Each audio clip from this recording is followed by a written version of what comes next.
आप सभी को अस्सलाम वालेकुम और दोपहर का नमस्कार। एजुकेशन अफेयर्स के इस प्लेटफॉर्म पर मैं आप सभी का हार्दिक अभिनंदन और स्वागत करता हूँ।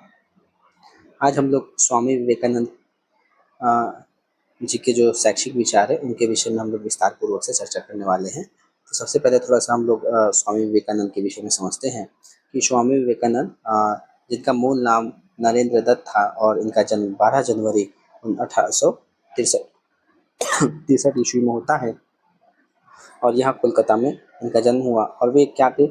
महान भारतीय संत, दार्शनिक और आध्यात्मिक जो स्पिरिचुअल एक नेता थे और जिन्होंने भारत के प्राचीन ज्ञान को पश्चिमी दुनिया में जाकर के फैलाने का कार्य किया था।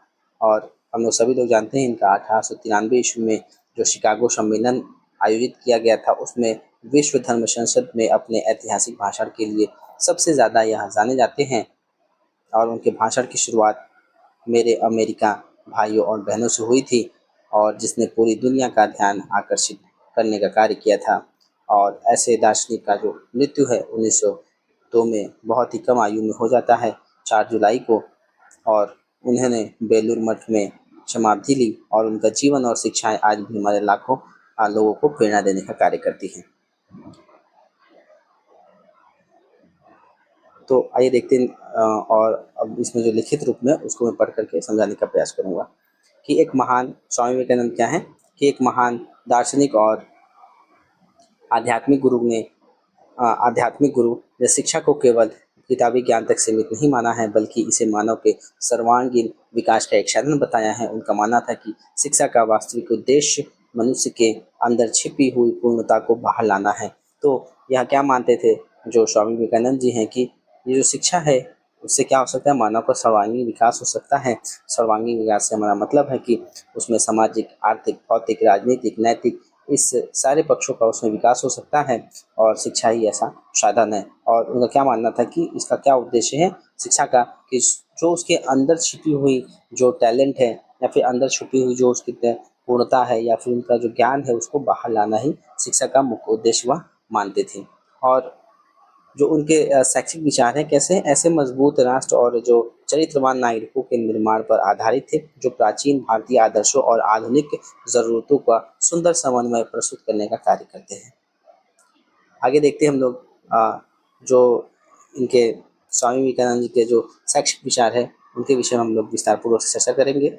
यहाँ पर सबसे पहले देखिए यहाँ पर शिक्षा का उद्देश्य इन्होंने क्या माना है तो मनुष्य का निर्माण की विवेकानंद ने क्या बताया है कि जो शिक्षा का सर्वोच्च उद्देश्य क्या रहा है कि केवल नौकरी पाना ही नहीं बल्कि मनुष्य का जो निर्माण है जो मैन मेकिंग एजुकेशन है उनसे था। और उनके अनुसार सच्ची शिक्षा क्या है वह जैसे जिससे क्या हो जो मनुष्य उसके चरित्र का निर्माण हो, मन की जो शक्ति है वह बढ़े और बुद्धि का भी क्या हो विकास हो और व्यक्ति अपने पैरों पर खड़ा हो जाए। परंतु वर्तमान में अगर शिक्षा का मुख्य उद्देश्य देखा जाए तो मात्र नौकरी लेने से संबंधित है परंतु इसका जो विरोध है वह स्वामी विवेकानंद जी पहले से ही करते रहे हैं। उदाहरण में अगर अलग इसको अगर शिक्षा के उद्देश्य को उदाहरण के तौर समझे तो वह क्या कहते थे कि हमें ऐसे युवा चाहिए जिनमें लोहे के मांस जो पेशियां हैं और इस्पात की नशे हो। इसका क्या मतलब होता है कि सिर्फ शारीरिक मजबूती नहीं चाहिए उनको बल्कि मानसिक और नैतिक दृढ़ता से भी था। और उनके लिए चरित्रवान व्यक्ति ही समाज के लिए सबसे बड़ा धन बनता है या धन माना जाता है स्वामी विवेकानंद के विचार के तहत। दूसरी इनकी शैक्षिक विचार है कि ज्ञान की जो प्रकृति है वो कैसी हो आंतरिक और पूर्णता की अभिव्यक्ति कि विवेकानंद का क्या मानना था कि जो ज्ञान है बाहर से नहीं आता है बल्कि क्या है यह पहले से ही हर व्यक्ति के अंदर मौजूद रहता है। कहीं ना कहीं हर व्यक्ति के अंदर मौजूद रहता ही है और शिक्षा का क्या काम है कि उस छिपे हुए ज्ञान को बाहर निकालना ही है। अगर मान लीजिए कोई व्यक्ति है उसके अंदर बहुत सारी क्षमताएं हैं परंतु मान लीजिए वह शिक्षा अच्छे से प्राप्त नहीं कर पाता है तो कहीं ना कहीं उसकी जो पूर्णता है या फिर जो उसका ज्ञान है या उसका जो कौशल है कहीं ना कहीं वो उसके अंदर ही दब जाता है। परंतु शिक्षा क्या है उसको कहीं ना कहीं एक माध्यम देता है, एक मंच प्रदान करता है जिससे वह अपने भावों को अभिव्यक्त करने में काफ़ी आसानी महसूस करता है। अगर इसको हम लोग समझें जैसे कि एक बीज में एक विशाल पेड़ बनने की क्या होती है क्षमता होती है। मात्र एक जो छोटा सा बीज किसी कोई भी आप बीज देख लीजिए किसी भी पेड़ का वह छोटा सा रहता है परंतु उसके अंदर क्या एक क्षमता रहती है कि वह बड़ा पेड़ बन सके। लेकिन जो शिक्षा है उस बीज को क्या करता है सही पोषण और वातावरण प्रदान करने का कार्य करती है ताकि वह अपनी पूर्ण जो क्षमता है उसकी वहाँ तक वह पहुँच सके। तो इसी प्रकार से अगर शिक्षा के क्षेत्र में देखें तो शिक्षक का क्या काम है कि छात्र के जो मन में जानकारी भरना ही नहीं है बल्कि उसके जो अंदर मौजूद ज्ञान है उसको बाहर निकालना और उसमें मदद करना भी है। और इसका तीसरा अगर इसकी विशेषता देखें तो पाठ्यक्रम की अगर इसमें बात करते हैं तो प्राचीन और आधुनिक का समन्वय है। वो किस तरह की सिलेबस की बात करते हैं कि हमें जो वेस्टर्न जो सिलेबस है उसके साथ-साथ हमें जो भारतीय हमारा सिलेबस है उसका समन्वय इन्होंने करके इनका प्रयोग करने के लिए बताया। जैसे विवेकानंद ने ऐसे पाठ्यक्रम का समर्थन किया जो प्राचीन भारतीय ज्ञान और आधुनिक विज्ञान का सुंदर मिश्रण हो, ना कि सिर्फ भारतीय का हो या पश्चिमी का। उन्होंने दोनों को मिश्रण करके आगे बढ़ाने का कार्य किया है। जैसे इसमें आध्यात्मिक और नैतिक नैतिक शिक्षा की बात करते हैं कि उन्होंने जैसे कि मान लीजिए आध्यात्मिक और नैतिक शिक्षा देनी है तो वेदांत दर्शन हो गया, उपनिषद हो गया या अन्य कोई भी धार्मिक ग्रंथ है तो उस पे बल दिया है कि उसको अध्ययन कीजिए। और उनका क्या मानना था कि ये विषय जो छात्रों में क्या नैतिक जो मूल्य है, क्या सही है, क्या गलत है, कहाँ क्या करना चाहिए, कैसे व्यवहार करना चाहिए, जैसे कि करुणा हो गया, सत्यनिष्ठा हो गया, तो ऐसे गुण इससे विकसित होते हैं आध्यात्मिक और नैतिक शिक्षा से। वहीं पर वैज्ञानिक और व्यवहारिक शिक्षा की अगर बात करें तो यहाँ पर विवेकानंद ने वैज्ञानिक में आपका विज्ञान हो गया, गणित हो गया, भूगोल हो गया, इतिहास हो गया, ऐसे विषयों को महत्वपूर्ण दिया है। और वे चाहते हैं कि छात्र आधुनिक तकनीकों से परिचित हों तथा क्या कर सके, जब वो आधुनिक तकनीकों से, टेक्नोलॉजी से परिचित होंगे तो कहीं न कहीं वो देश की प्रगति में अपना योगदान देने का कार्य भी करेंगे। और यहीं पर अगर वह व्यावसायिक शिक्षा को भी पाठ्यक्रम में शामिल करने की बात करते हैं और उन्होंने व्यावसायिक शिक्षा को बहुत ही महत्व दिया ताकि क्या हो, छात्र मात्र शिक्षा पूरी करने के बाद आत्मनिर्भर तभी बन सकता है ना। मान लीजिए व्यावसायिक अगर उनको शिक्षा देंगे, व्यवसायिक शिक्षा में जैसे कि उनको हम लोग कृषि हो गया या उद्योग हो गया, गार्डनिंग हो गया, छोटा-मोटा जो कार्य हो गया, बढ़ई का कार्य या फिर कारपेंटर का कार्य, तो ऐसे अगर हम लोग उनके अंदर कौशल का अगर समावेश करते हैं तो कहीं न कहीं वह आगे चल कर के अपना जीवन यापन स्वयं कर सकते हैं। तो वह व्यावसायिक शिक्षा की भी बात करते हैं। फिर वह शारीरिक शिक्षा की भी बात करते हैं कि विवेकानंद का क्या मानना था कि एक स्वस्थ शरीर में एक स्वस्थ मस्तिष्क का वास होता है। तो यह कथन जो है अरस्तू के द्वारा कहा गया, बट इस जो कथन है इसको वह दोहराने का कार्य करते हैं। और उन्होंने क्या माना है कि जो शारीरिक शिक्षा है, खेल-कूद और योग को पाठ्यक्रम का एक अनिवार्य हिस्सा माना है स्वामी विवेकानंद जी ने। आगे देखते हैं इसका जो चौथा नंबर इसका पॉइंट है कि शिक्षा विधेयक की जो हमारा मेथड है, आखिर वह किस प्रकार से होना चाहिए एक शिक्षक का। तो विवेकानंद का क्या मानना था कि एकाग्रता और करके सीखना पर यह बल देते हैं कि विवेकानंद शिक्षक जो शिक्षण हमारी प्रणाली पहले से चली आ रही थी, जो पारंपरिक विधियां हैं उनको वह खारिज करते हैं। जिस प्रकार से मात्र एक तरीके से लेक्चर या व्याख्यान या भाषण के द्वारा जो बालकों को ज्ञान दिया जाता है, तो यह हमारा पारंपरिक विधि है जिसका वह घोर विरोध करते हैं। और वह एकाग्रता और करके सीखने पर बल देते हैं।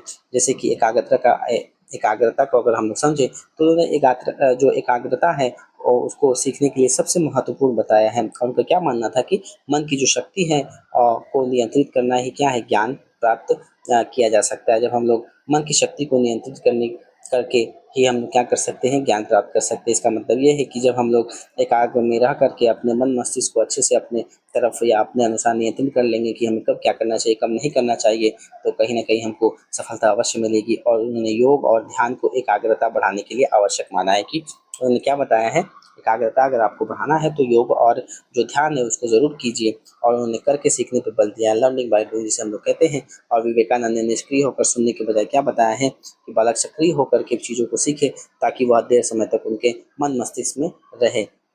और मान लीजिए जैसे उदाहरण के तौर पे हम लोग समझें कि जैसे कोई छात्र है केवल इतिहास की जो तारीखें हैं और उसको मात्र बार-बार वह याद कर रहा है। अगर उसके बजाय अगर उसको हम लोग किसी ऐतिहासिक स्थल पर ले जाकर के वहाँ के बारे में अगर समझा देते हैं तो कहीं न कहीं उसके दिमाग में वह अच्छे से बैठ जाएगा, क्योंकि वह बहुत सारे ज्ञानेंद्रियों का प्रयोग करके वहाँ पे चीज़ों को जब देखेगा, सुनेगा, समझेगा तो वह अस्थायी हो जाएगा।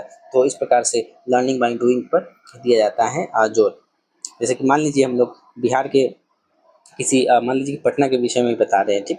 पटना राज्य के विषय में बता रहे हैं, तो अगर यदि हम लोग उसको पटना ले जाकर के भ्रमण करके कि वहाँ के हर एक जो भी वहाँ के प्रसिद्ध आर्किटेक्चर्स हैं या फिर अन्य वहाँ पे जो भी प्रसिद्ध और भी अन्य-अन्य चीज़ है, अगर उनको हम लोग दिखा करके अगर समझाएँ, बताएँ तो कहीं न कहीं उनको परमानेंट याद रहेगा। तो लर्निंग बाय डूइंग इसको हम लोग ऐसे कर सकते हैं।